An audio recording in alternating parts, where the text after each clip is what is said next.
আপনি না আসলে যেন ভালোই লাগে না। আপনি কেন আসলেন না?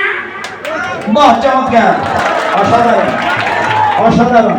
আরেকবার করতালি হোক। আসেন, লাস্ট রাউন্ড। এইখান থেকে আপনি 5 জন দিবেন, 2 জন বাদ দিবেন। এইটা মুখের কাছে রাখুন, আর এটা কানের কাছে রাখুন।